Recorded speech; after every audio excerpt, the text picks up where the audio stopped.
Was just so preoccupied with what's been happening in the news. Sorry, Arvik, but good morning to all of you out there.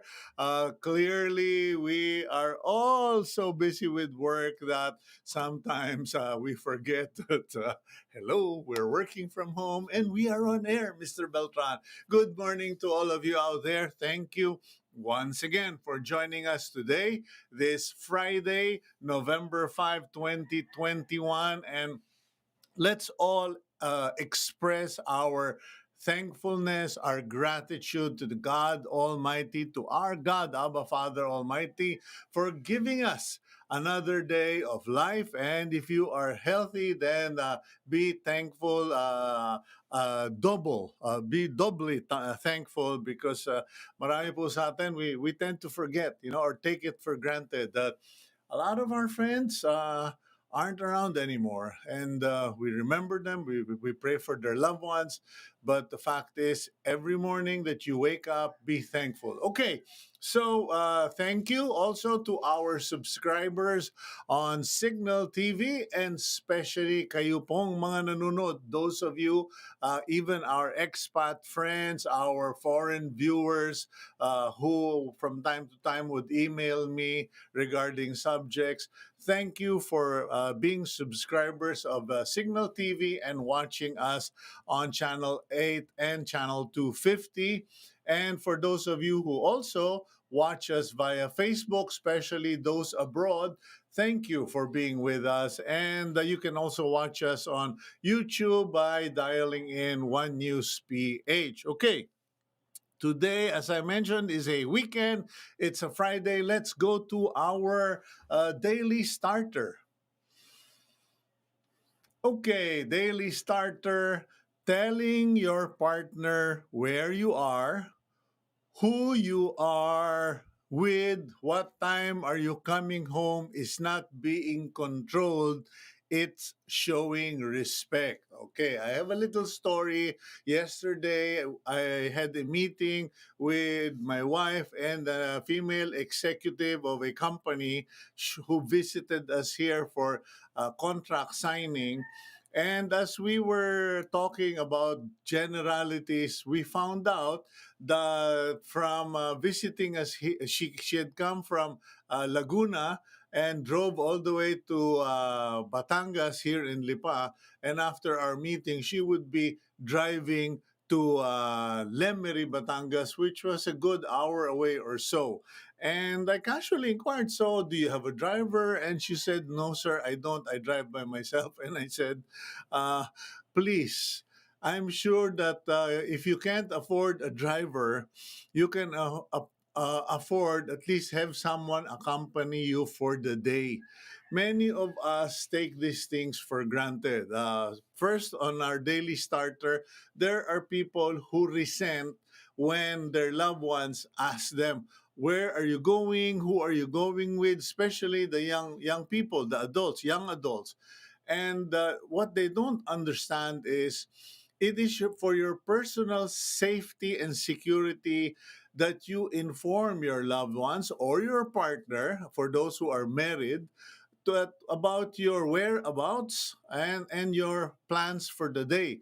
Because I have a friend who was driving, casually driving. This happened many years ago. Well, about 5 years ago or 6 years ago. He was driving by himself and then he had a stroke. And fortunately for him, he was able to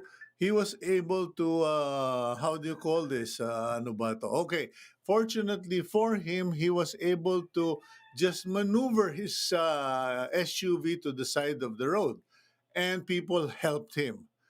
Eh, papaano na lang kung mag-isa ka, hindi mo nasabi, you failed to inform your partner, your children, or whoever where you are going or what you are doing, and you got into an accident or something else happened. So it is not about, being controlled by someone, especially if that someone is concerned for you, loves you, and in a partnership, we owe it to our partners to inform them. So please be careful about this thing. Do not view it as jealousy, control, manipulation. May mga ganun, totoo. Pero, show respect for the fear, the concerns, and the love of others for you. Tell them what your plans are para pag nagkahanapan o naghanapan, may pagtutunguhan. Okay, so that's our daily starter. Pasensya na ako medyo distracted kasi may mga pumapasok na calls. Hindi po ako techie dito sa mga ito. Anyway, today, let's go to the front page of the Philippine Star. And the headline of today's front page, Metro Manila has been lowered to alert level 2 starting today. Excuse me. Ayun po, the IATF has decided to do away with the usual, we will wait until the 15th or the 30th of the month, and decided to bring down the COVID alert level of Metro Manila down from number 3 to level 2, level 3 down to level 2. As a consequence of this lowering of alert level, 50% capacity will be allowed for most businesses. 50% capacity, and for fully vaccinated and below 18 dun sa indoors, okay? Indoor venues, businesses, will be allowed to entertain, accommodate 50% capacity of customers for fully vaccinated and below 18 years old.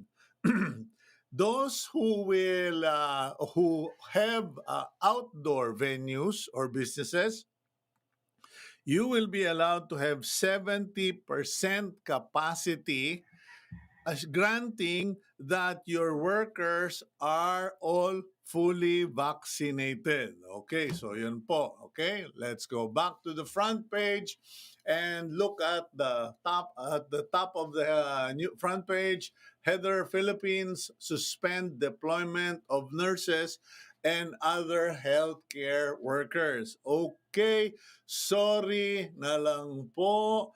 We regretfully we regret to inform healthcare workers dreaming of working abroad, leaving the country for greener pastures.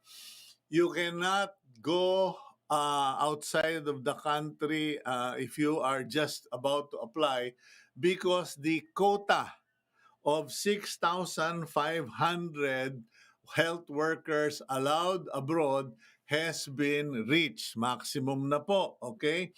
So, ang mangyayari po, wait na lang kayo for next year. Ano lang naman eh.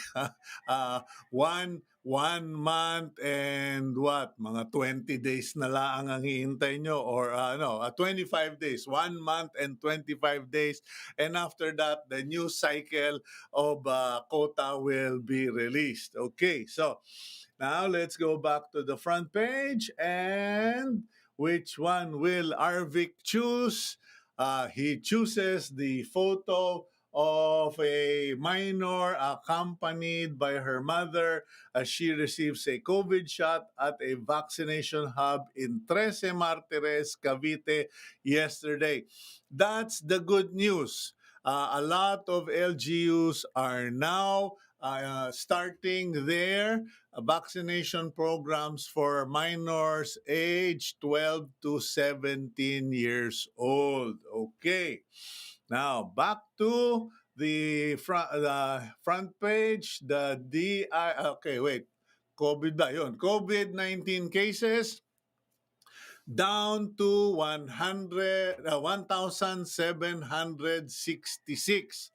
Okay? Mababa na po talaga ang number of new active COVID cases.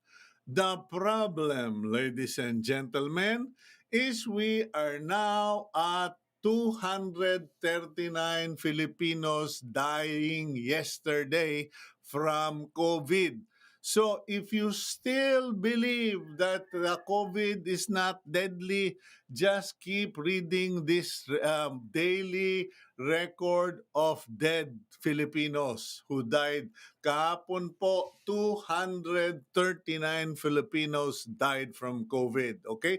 Which brings us to the total number 43,825 Filipinos dying from COVID since this pandemic started. Okay. So yan po, paalaala, no? And while we have always been saying masks on, shields down, and social distancing, the DILG, according to Undersecretary Jonathan Malaya, will be proposing or is proposing to the IATF the scrapping or, removal of the face shield rule. In other words, if the DILG gets its way, we all don't have to wear face shields anymore, or at least silang mga tiga Metro Manila, kasi tayong mga nasa probinsya, lagi tayong nasa buntot. Okay?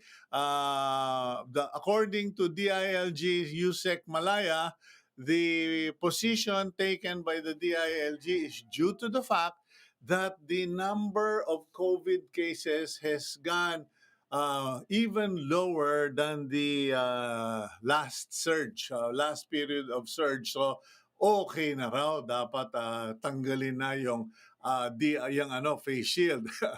Medyo nahuli po ang DILG kasi inunahan na sila ng mahiwagang magaling na bayan ng Iloilo. Okay, syudad ng Iloilo. Because the City Council of Iloilo City has already affirmed the recommendation of Mayor Treñas to scrap the requirement of wearing face shields in the city of Iloilo. Yun na po, no? Si Jerry Treñas sa mayor, sabi niya, tanggalin na lang natin yan, ang bababa na ng kaso and it is not really that useful. Mas importante yung mask. Okay.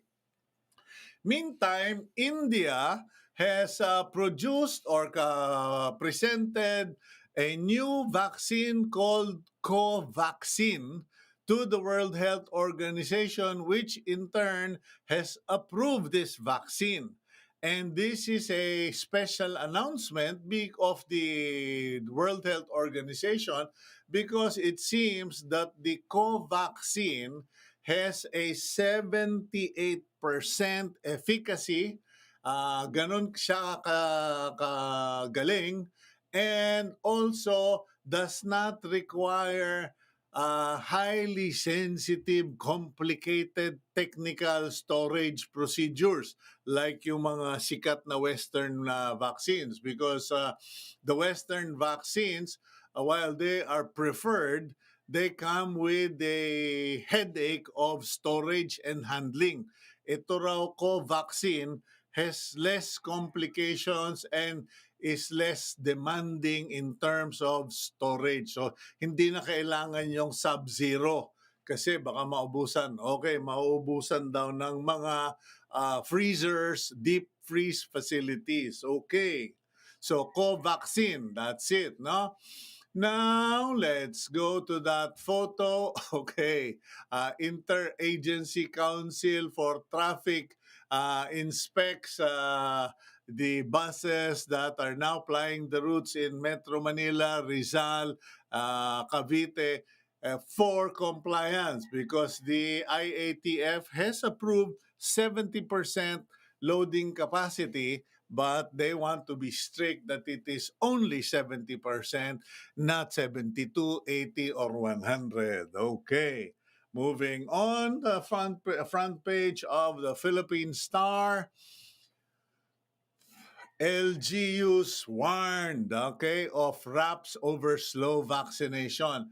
DILG Secretary Eduardo Año has warned local government officials, particularly those in the Calabar Zone, yung Calamba, Laguna, Batangas, Rizal, Quezon yata, no? And also Central Luzon, okay, to fast track their vaccination programs, or they will be facing administrative charges.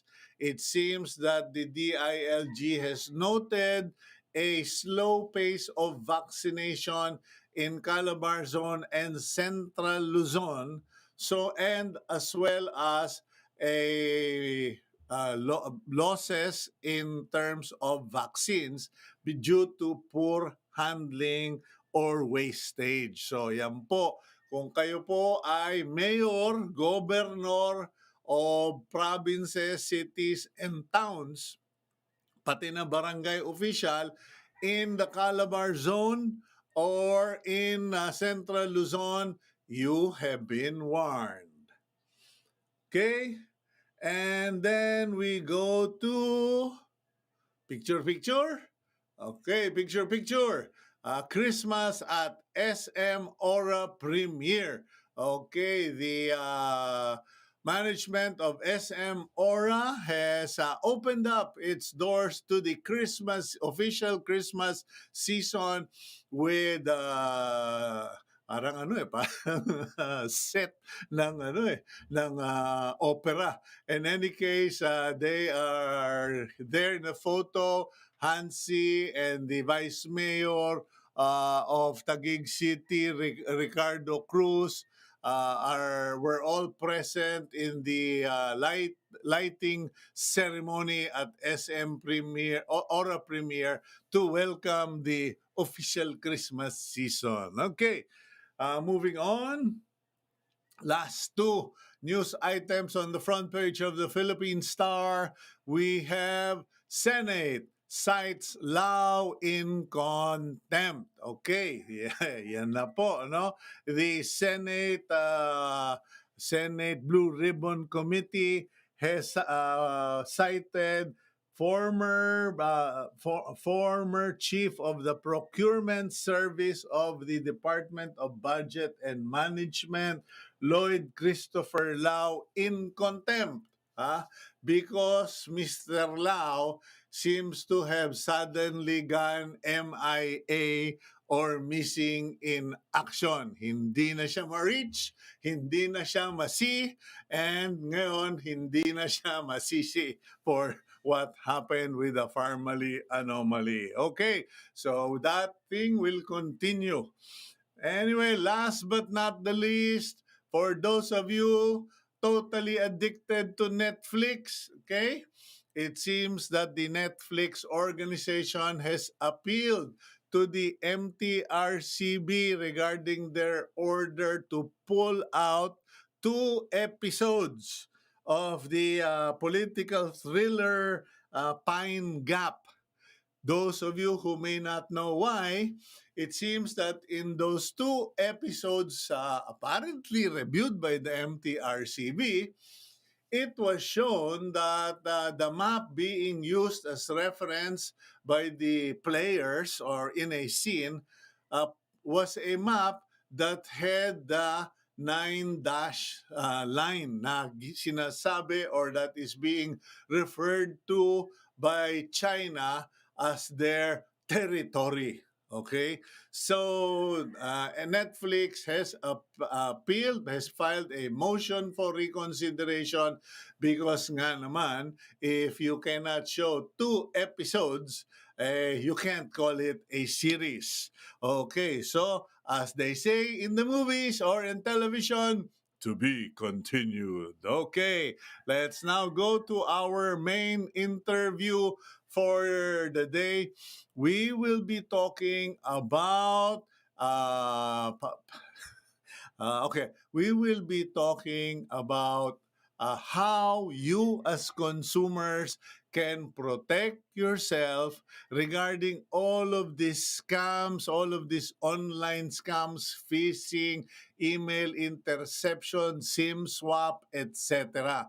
And I'm not the expert, so we invited people who could help us help you protect yourselves. Okay, first of all, we bring in a first time in Philippine media. Okay, she's debuting in her performance this morning. Let's bring in the head of retail sales operations of Globe Philippines, Miss Kiss Ekong. Kiss, welcome to the program. Hello, Cito. Good morning. Magandang umaga Okay. sa iyo. Welcome. Thank you for your time. And just so that people will know, Miss Ekong has extensive experience in retail, being with Globe for 22 years. May loyalty award na siguro itong alin to. Before taking on her current role, she was assigned to Mindanao for 15 years before moving on to being retail sales operations head in Visayas and shortly after SGMA. Okay, now our other guest, kilala nyo na po mga kaibigan, sikat na itong maman to and marami tayong natutunan from him. We have the technology editor and IT head of the Manila Bulletin, a tech support professional and a cybersecurity analyst who fights fake and unverified news and has worked in both government and private institutions. Walang iba kung hindi si Kuya Art Samaniego. Sir Art, good morning. Please join us. Okay. Hahabol daw. Hahabol daw si Sir Art. Pasensya na po kayo mga kaibigan kasi this morning medyo ang Kuya Sito hilo. Okay. Anyway, Kiss, tayong dalawa muna, no? Okay. You are head for retail sales and I suppose it's challenging enough to promote sales of in a very competitive industry, pero when that industry has been posed with so many challenges because of quarantine, pandemic, etc., and then online scams, mga ganon, uh, what is the situation now? Anong nagbago sa trabaho mo and with your customers? Okay, marami po talagang nagbago sito ano. The mere fact na mayroon din ang mga IATF na mga requirements. For example, we used to be in one team only pero dahil nga sa COVID, we had to divide our teams into two teams para kung sakali mang, for example, there are issues on COVID, Mhm. we can still give service to our customers. Tapos ang mga customers din nag-iba na. So we have to evolve depending on the demands of our customers. Ngayon kasi takot na takot sila because of the COVID cases. Nakita ko nga kanina, sabi mo nga bumababa na ang cases ano, pero Mhm. the death is still there. So there are safety protocols and in the midst of all this, meron pa itong mga identity theft, SIM swap Mhm. scam that is happening. Kasi it gives a chance to these scammers, these fraudsters, na meron tayong mga nakamask po ang mga customers. So there are Mhm. limitations by our frontliners to check on the faces of our customers. So we have to adjust to this. It's kind of challenging. However, very supportive naman din po ang company that they provide us with all the tools and enablers so that we can still provide the best possible service to our customers. Okay, now as far as the challenges go, okay, kasi the impression I have is, while most Filipinos think it's a local problem, it's apparently a global problem that people are too trusting or people take a lot of things for granted. Like for instance, yung kanilang personal security or identity, many people seem to think that the company or Globe or Smart or the banks will take care of that or will make sure nothing happens. And then when they become victims, they're so angry. Is this a global phenomenon? Because I noticed this even in abroad. Parang meron rin palang mga budol-budol sa ibang bansa. Yeah, this is not an isolated case in the Philippines, Sito, ano? Wherever you go, there are scammers. Wherever you go, in fact, institutionalized pa ang scamming abroad. Dito nga Mm, sa atin, masyado pang manual. Physical things, they do data mining, sabi mo nga, they do hocus pocus and the like, mhm, to do this. That's why, si Globe, we always affirm the principle of shared responsibility. While telco companies, financial institutions, bank institutions are doing its job to protect the customers, our customers, the public, needs to also help themselves by not posting. Dito kasi nagsisimula kung ano yung pinopost natin in the social media. And more mhm, often than not, because of this new technology in a hyper-connected world, no? Lalo na sa Pilipinas, masyadong ma-media. Social platforms is very rampant na lahat na lang pinopost. From the IDs, yung vaccination cards. Please, I urge the public, we mhm. should be cognizant na every time we post something in the social media, we are sharing a part of ourselves. Okay. You've made a very good point, ladies. Because, ladies and gentlemen, I see that even among people I know, nabakunahan sila, ipopost nila. Nakuha nila yung vaccination card, they will post it. And little do people realize that anyone who is targeting you can just sit there and just monitor what you post, because there's always a click that alerts them that, okay, Kiss has just posted something, or Cito just posted or shared something. So they're able to monitor and then gather. Kasi I was wondering when the SIM swap controversy really blew up because of Oliver Tan's letter. I was wondering, ano ba siya talagang sinundan? Para bang alam mo na, parang mga CIA, mga intelligence na sinusundan. But I realized all you have to do is just put an alert every time Kiss Ekong goes, post something, mag-click-click na yun. That's true, Sito. So this is not really, there is no breach actually in the system. It's a mere Mhm. posting of your personal details. Lahat naman ng social media platform ngayon, meron lang notification. So nafa-follow ka talaga. Kaya be very careful with what you post po. Okay. Now, let's bring in Manong Art Samaniego. He's joining us, our tech guru for the program. Manong Art, good morning to you, sir. Good morning. Good morning po. Okay, Art, I'm sure, I assume, no, I'm not sure, but I assume nabasa mo rin yung nag-viral na article na sinulat ko. In fact, sabi ko nga, that was my laziest column. I only added 25 words and nag-viral pa. Pero it shows us that the problem is serious, and the question is, what's going on? What should people realize? Because case you just shared na post ng post sa mga tao. Manong Art, what should people bear in mind?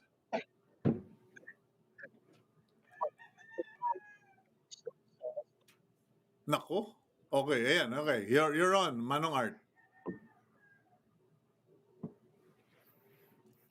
Okay, let's fix Manong Art's signal there because yung bukang nandun siya sa building na luma na puro puro bakal at semento.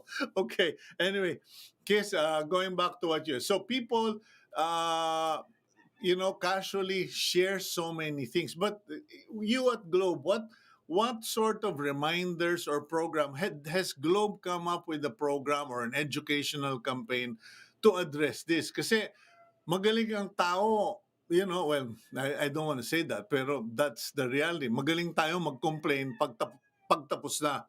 But we Yeah. don't pay attention to the educational campaigns. Kayo ba sa Globe, meron ba kayong educational campaign dyan? Yep, we've been doing a lot of campaigns both in our social media platforms. So hindi lang po ito sa Facebook, marami din tayo. Ayan, as shown, ito po yung mga campaigns that we posted just recently to protect our customers. So paano nga ba natin sila mapoprotektahan? Um, Ito yung mga indications na Okay, ikaw ay your naging phone isang number biktima. gets deactivated na walang Nawalang dahilan. dahilan, oo. Okay. Nawalan ka bigla ng mobile signal, Mhm. nakakakuha ka ng notifications from login attempts or activities you don't perform. Di ka matawagan ng inyong pamilya at mga kaibigan. Ito po ay mga indications that you've become a victim of a SIM swap scam. Okay, Manong Art, you're back. Could you add to these concerns? So ang SIM swap kasi ah nangyayari din sa ibang bansa pero na-reduce kaagad nila into zero kasi gumawa ng action ang mga telco. Halimbawa sa Mozambique, 17 cases of SIM swap every month ang nangyayari. Pero nag-usap sila, telco and the banks, para magawa ng solusyon yung problem na to. So ang Mhm. ginawa nila, tuwing may SIM swap na mangyayari, pwedeng i-check ng pag may withdrawal na connected sa yung authentication mo sa telepono, mache-check ng bangko kung may SIM swap na bang nangyari in 3 days. So na-reduce nila to zero yung cases ng SIM swap. So wala nang ganitong problema sa ibang bansa. What do you mean, Manong Art, na machi-check in 3 days? Kasi nung nangyari itong problem na ito, what I suggested in my column early on was that before a customer can apply for a SIM change or replacement of the SIM, there should be a cooling period of 24 to 48 hours to determine if there were any illegal activities related to that number. But what Correct. happened in Mozambique? Yan yung ginawa nila mismo. They reduced the cases of SIM swap fraud to nearly zero or zero. Yan mismo. So merong Mhm. cooling off period na mangyayari, tapos walang transaction na magagawa. Pero paano ngayon, ang tanong nila, paano ngayon yung mga legit na nag-SIM swap? Kasi SIM swapping is a legit practice eh. Pag nawala yung card mo, ay yung phone mo, pag nasira Mhm. yung SIM card mo. So ang solution nila, face to face. Ano no? Kaya wala, zero na talaga yung problem. Ano yung solution, Art? Ah, Bangko and telco, meron silang ang telco meron silang API wherein the banks could check kung sino yung mga nag-SIM swap. At pag nag-SIM swap siya at meron siyang transaction, automatic block yung transaction. Okay. Pag may transaction siya, wala namang SIM swap, diretso lang yung transaction. So Okay. yun yung tapos hindi kaagad ma-activate yung card in 72 hours. Sa Pilipinas automatic eh. Pag nag-SIM swap ka, ilang oras lang activated na kaagad 'yan. Oh, pero Kiss, paano yan? How can you what's your reaction? Because I know Okay. I have stood inside those stores of all telcos just observing, and nako, yung mga bibig ng ibang tao diyan bihis na bihis, pero kung magmura talo pa yung nasa selda. Okay, that's true, no, Sito. But we continue to assess and improve our processes. Nakita ko Mm. rin yung interview mo with Vic Lorenzo and your suggestions. In fact, as part of our process enhancement, we immediately implemented yung suggestion nyo na 24 to 48 hours activation lead time as an additional safeguard for our customer. Although we're really expecting maraming magrereklamo nito kasi nga Mhm. gusto nila agad-agad. Also, we are launching soon the mask down policy and photo capture for all change SIMs transaction. And Yay. yep, and we are looking at investing in biometrics and other technology solutions. There are talks already all aimed at protecting our customers.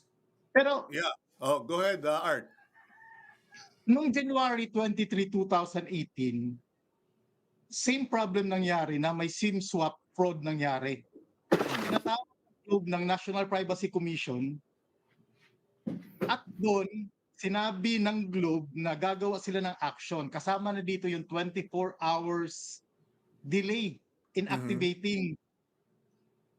Paano yun? Nangyari na nun, same solution ang binibigay nyo ngayon. Well, Bert, okay.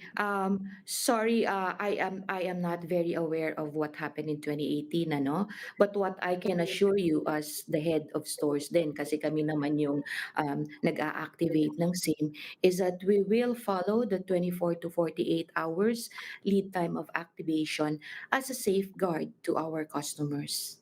Okay, kung Manong plano Art, nyo yun dati Manong Art, yung that you would ma- enforce 24 hours, di wala sanang problemang ganito yeah. ngayon. But Art, I get your point, Art, no, and it's a valid point. But as you mentioned, that's 2018.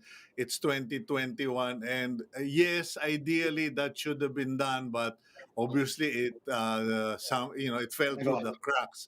Now, okay, so let's commend Globe dahil they're acting on our suggestions.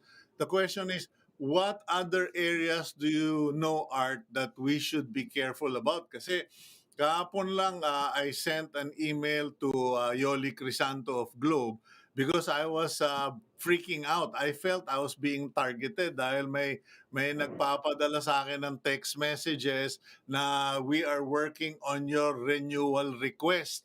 And then meron pang code numbers. And then may tumawag pang answer, parang call center.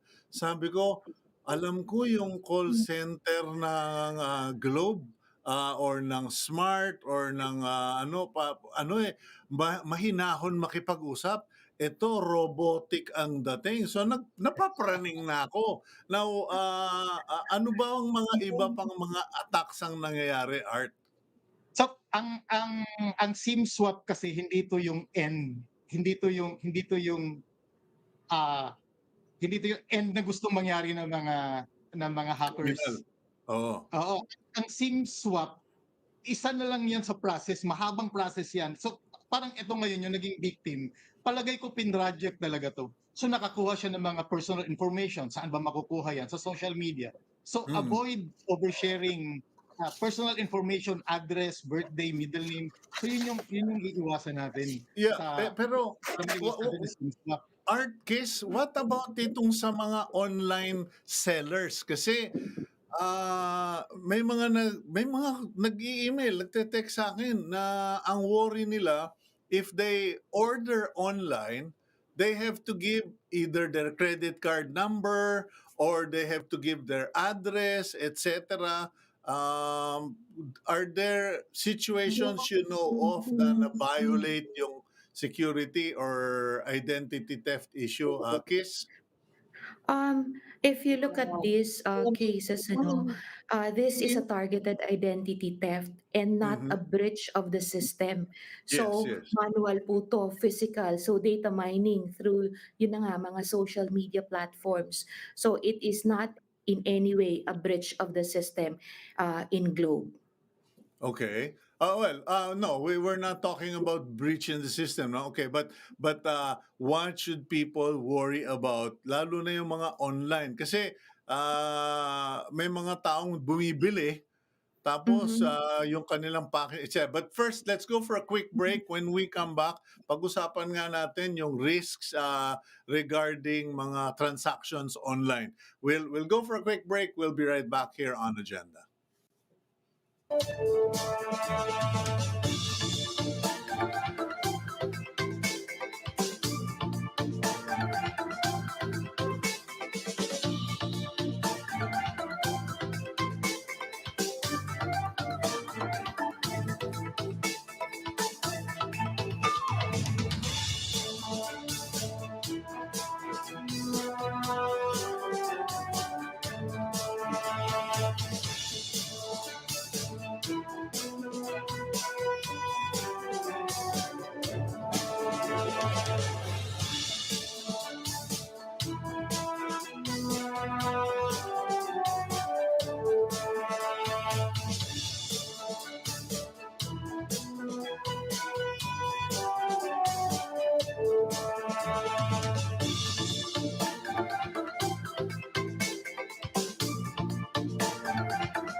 Okay, welcome back to the program agenda. I'm your host, Cito Beltran, and joining us this morning is the head of retail sales operations for Globe Telecoms, Ms. Kiss Ekong, and our cybersecurity analyst and resource person, Art Samaniego. Okay, siguro tanong ko, Art, would ito no one of the questions presented, would Globe be allowed by law to collect fingerprints, photos of their clients for sensitive transactions? I suppose because you mentioned kanina yung privacy commission, Art, will this be an issue? Hindi kasi yun yung dapat na gawin na ng mga tao, eh. I-avoid na natin yung SMS-based na ah, authenticity mechanism. At maso-solve natin 'to sa pamamagitan ng yung biometrics. So Mhm. instead of SMS authentication, biometrics ang gamitin mo, na gagamitin mo dun sa nasa device mo. So Okay. ano naman yan, it would be allowed kasi meron naman siyang gamit saka Globe will of course ask permission from you if they Mhm. would collect that information. Okay, kung ako yung magtatanong, kunyari ako yung nagtatanong for Globe, mamili ka, fingerprint mo o bank account mo? 'Di ba? Okay, but okay, Kiss, what about on Globe's part? How quickly will you be able to roll out all those new solutions that you just mentioned, yung 24 to 48 hour cooling period, the Yeah. photo Yep. Okay. capture and biometrics? Okay, the 24 to 48 hours na cooling period, we're doing it effectively now. For the mask down and photo capture, it will be launched within the month. Medyo long shot lang din tong biometrics because there will be a lot of talks, hindi lang naman kasi ito sa Globe, and this will also entail capex, ano. But what we're trying to do is to really work doubly hard para mapabilis etong mga solutions na to protect our customers. I cannot just give definitive dates on the biometrics, but for the two solutions, working na yung isa, and then this month naman yung mask down policy. Okay, now, Art, as far as other solutions are concerned, because you mentioned the one that happened in Mozambique, ano pa yung mga na-discover mo na solutions that could be very helpful in preventing? Kasi, yes, this week, I have, for the last 3 days, been receiving a Viber message from someone, yung kanila namang mga email ang na-intercept. And yung parang yung bang order, international ordering system, bas na-intercept pati email, sabi walang nga Sito, hindi lang pala telepono ang hinahak ngayon, pati email namin. Art.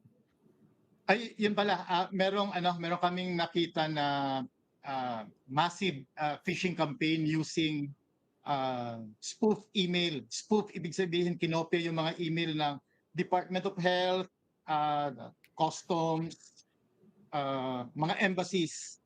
So kaya mag-iingat tayo sa pagtanggap ng mga email, always check kung saan galing talaga yung email. So isa pang pwede pala nating gawin para ma-solve yung problem na to. Ginawa ng iba, chinek talaga nila yung ginawa ng ibang bansa, chinek talaga nila yung mga processes nila. Ano yung mga dapat gawin at hindi dapat gawin. May nangyaring 5,000 SIM swap fraud nangyari sa Brazil kasi na-bribe yung mga employee nung telco. So isa yun sa Mhm. mga problema na dapat ayusin din natin yung mga process. At biometrics, ang magiging problema sa implementation nito kasi nga we're trying to ask our farmers na maging active na sa mga ganito, and they're doing it yung mga digital transaction nila via SMS kasi mga entry level phone yung gamit nila. Yeah. Paano natin may implemento ngayon? Nahihirapan tayo ma-implement sa mga yung nasa lower level ng yung mga entry level phones ang ginagamit nila sa mga banking transaction, wherein we're trying to let them go into digital na sa mga banking, online payment. Mm. Pero yun nga, entry level phones gamit nila, so hindi natin agad agad masosolve yung problem via biometrics. Okay, Kiss, any reaction? Um, in case of Globe, no, kasi for Globe, most of the customers naman, I mean, majority of the customers are not into the ano na into the entry level phones. So I think it would be a bit faster Mhm. sa Globe universe, no. So I mean sa mga customers ng Globe. But yeah, there are still people na pag entry level pa talaga, we need to also journey them into digital. Kasi nga lahat ngayon kahit na mga palengke, if you go to mga palengkes, tumatanggap na rin sila ng mga GCash na nga ang payment. Everything seems to be cashless nowadays. Okay, what arrangements are you discussing with banks, Kiss? Kasi kayo parang this is my analysis, no? The ultimate goal is the money in the bank. The initial activity is mining the bank information, but then ultimately going to the telco and getting the device of or and the system of the telco to rob the bank, so to speak.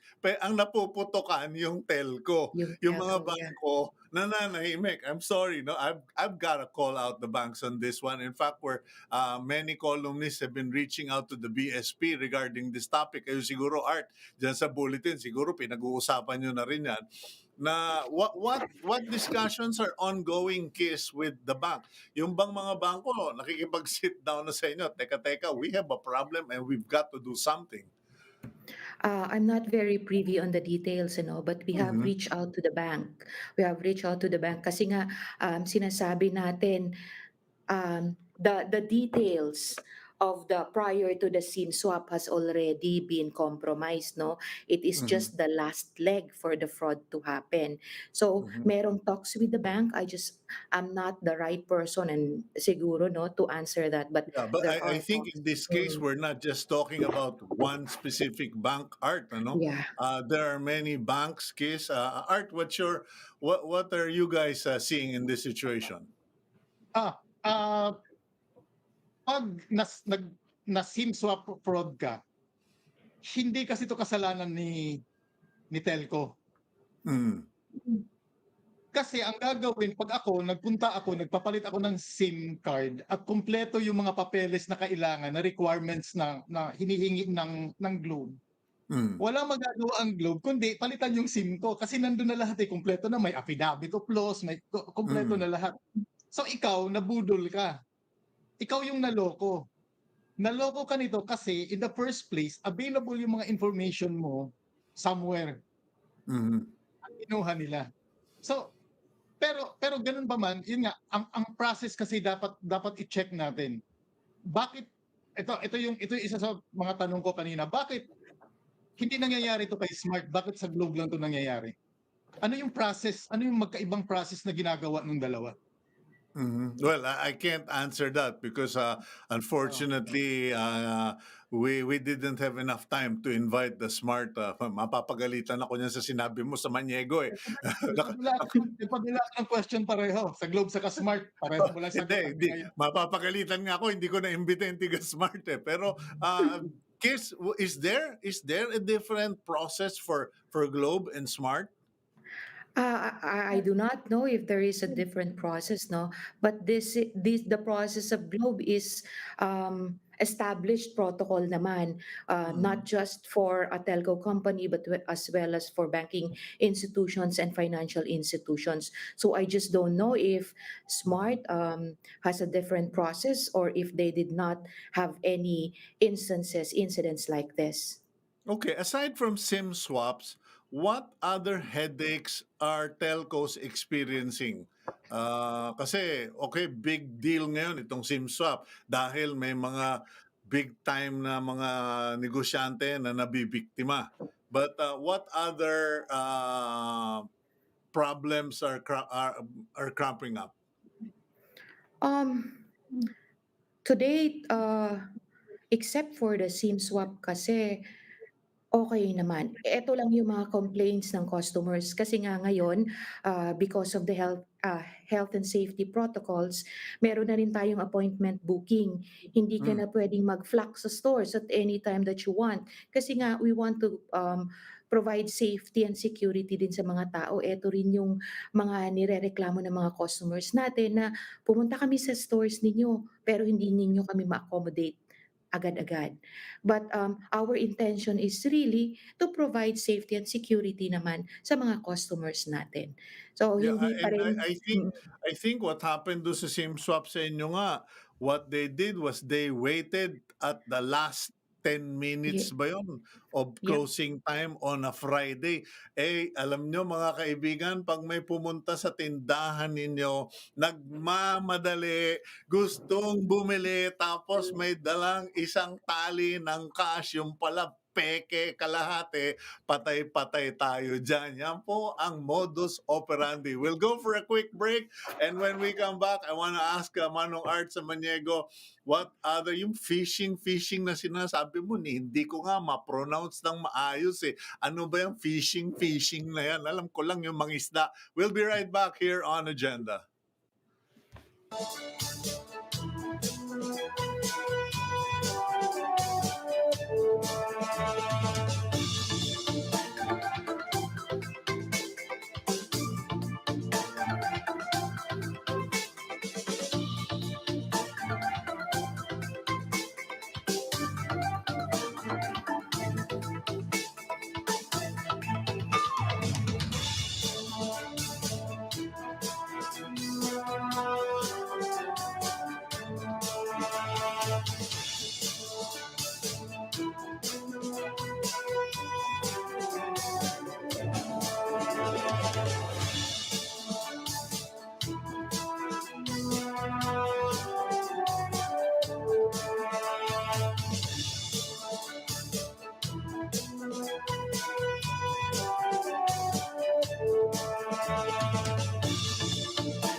Welcome back to the program Agenda. I'm your host, Cito Beltran. With us are our resource persons. First, from the head of retail sales operations of Globe, Kiss Ekong, and cybersecurity analyst, Art Samaniego.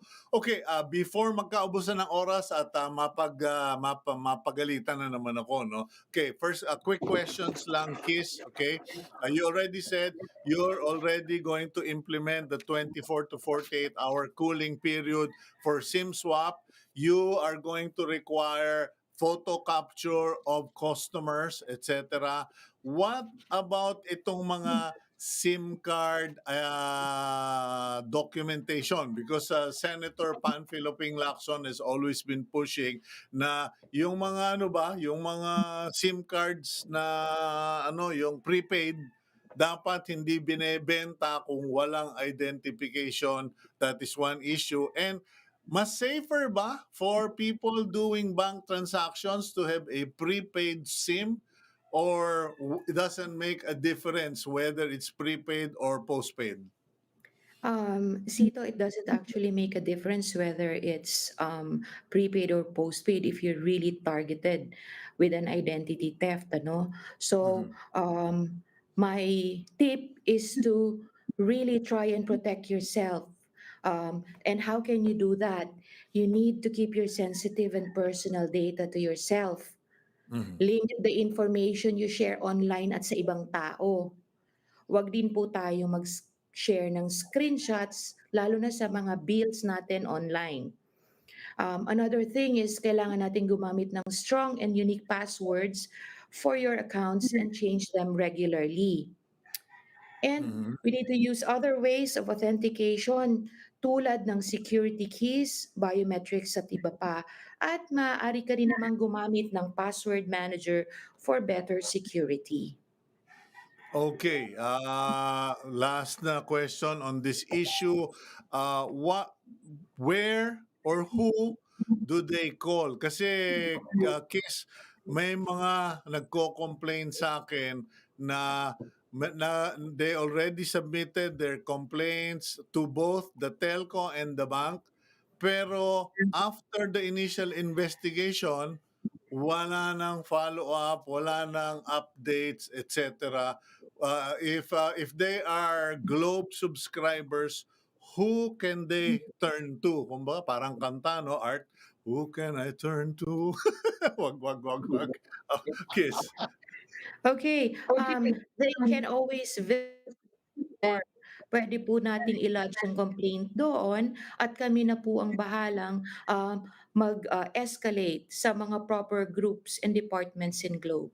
Okay, pero yung ano, yung feedback kasi alam mo I hate to mention this but there are several messages na 2 taon na raw wala man lang nang nagfi-feedback sa kanila.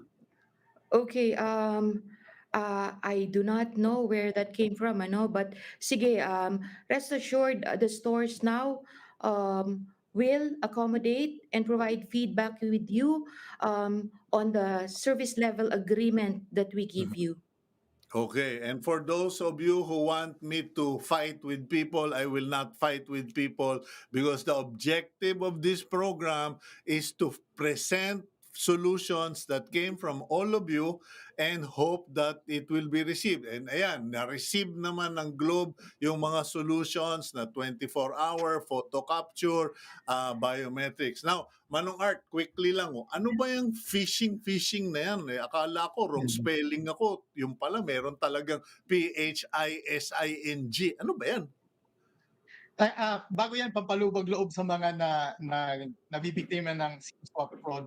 Noong 2019, pati yung Twitter CEO na napaka-tech na kumpanya, nabiktima siya ng SIM swap scam. Talaga?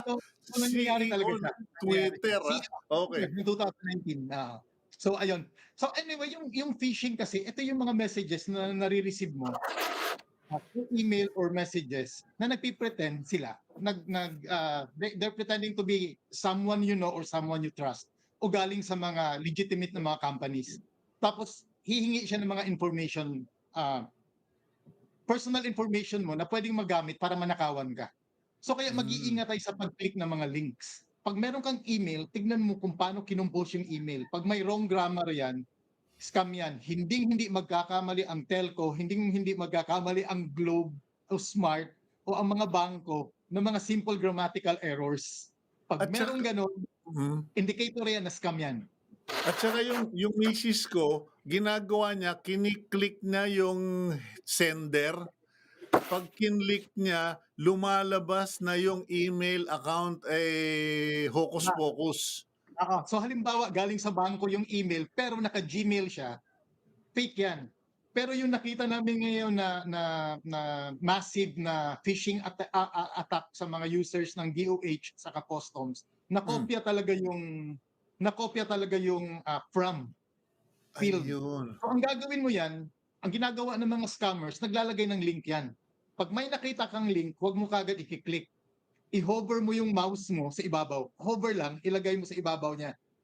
Tapos tignan mo sa lower left, makikita mo yung real address. So kahit nakalagay dyan, gcash.globe.com.ph, pag hinover mo siya, makikita mo doon na iba yung address sa lower left. Scam yan. Wag na wag mong i-click yung link. Okay, may nagtatanong dito, sino raw kayong namin? Minomonitor namin. Sino raw kayo? Kasi parang gusto mag-reach out sa inyo at magpatulong. Merong mga grupo ng mga cybersecurity enthusiasts na nagmo-monitor ng mga security incidents. Ayun. So kasama na doon ang Manila Bulletin at ibang mga private and government agencies. Okay. Well, Art, Kiss, sorry, 1 hour is never long enough. Actually, 40 minutes lang dahil may news pa kami. But anyway, I'm really, really glad, Kiss, to hear that you guys are adopting solutions presented not by me but by our readers. And Manong Art, thank you for clarifying yan dyan sa phishing na yan. Kasi that is exactly what this recent complaint is all about this lady who reached out. Tatlong araw na akong binabiber at ang daming email. Phishing nga ang nangyari at dun sa DOH. Okay, I'm over time. Thank you very much and God bless both of you. Have a wonderful weekend and hope to talk to you about pleasant matters and public information in the future. Thank you, Cito. Thank you. Okay, yan po si Art Samaniego and Kiss Ekong, and I leave you with the blessings. May the God of hope fill you with all joy and peace as you trust in Him, so that you may overflow with hope by the power of the Holy Spirit. Warning lang po sa mga tiga NCR at yung mga gagala this weekend. Lower level na, level 2 na, but just remember and think of what happened in the Netherlands where my daughter is in Holland. So nalibre sila and then biglang nagtaasan ang mga kaso. So they are back to wearing face masks and they are back to being required to show their vaccination cards in public spaces. Thank you very much.